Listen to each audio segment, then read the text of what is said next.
परवरिश का नतीजा। रीमा की शादी अरुण से हुई थी। उन दोनों का एक बेटा भी था जिसका नाम मनोज था।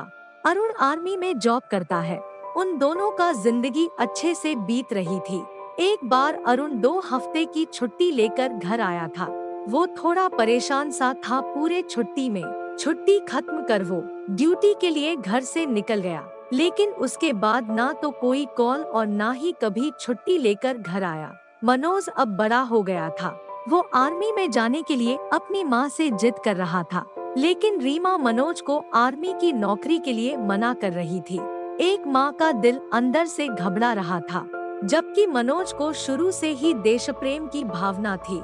आखिर उसके जज्बे को देखकर माँ ने जाने की इजाजत दे दी।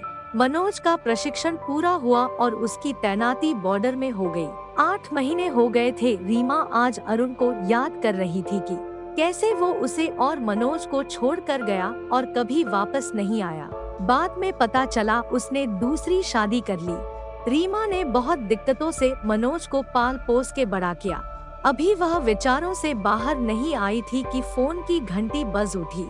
रीमा के हेलो कहते ही दूसरे ओर से आवाज आई, आप मनोज की माँ है। मनोज बहुत बुरी तरह घायल हो गया है, आपको याद कर रहा है। रीमा का दर्द और डर आंसुओं के साथ झरझर बहने लगा।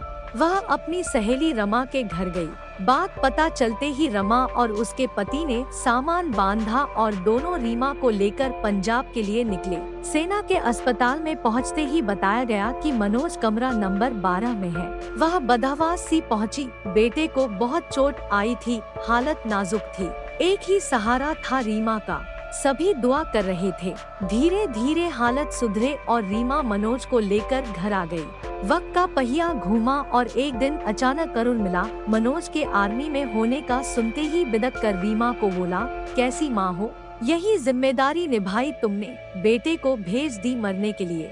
देखो, मैंने अपने बेटे को आर्मी में ही डॉक्टर के पद पर नौकरी दिलवा दी। सिफारिश और थोड़ा ले देकर आज वह अच्छी जगह है।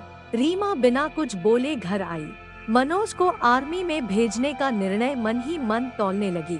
4 दिन बीते तभी समाचार आ रहे थे कि आर्मी के डॉ. शेखर और कुछ अन्य लोग आतंकवादी से मिलकर सेना की खुफिया जानकारी साझा कर रहे थे। अरुण भी हाथ जोड़े अपने बेटे को बेगुनाह बता रहे थे। समाचार देखते मनोज बोले जा रहा था, हम लोग देश को बचाने जाते हैं और ये देश को बेचने। रीमा को अपने निर्णय और अपनी परवरिश पर आज फक्र महसूस हो रहा था। सच ही तो है, देश के भविष्य का निर्माण केवल सही सोच और सिफारिश राज के अंत से ही हो सकता है। आशा करती हूँ कि एक छोटी सी कहानी आपको पसंद आई होगी। कहानी पसंद आई हो तो लाइक, सब्सक्राइब और शेयर करें और एक कहानी आपको कैसी लगी कमेंट करके बताएं।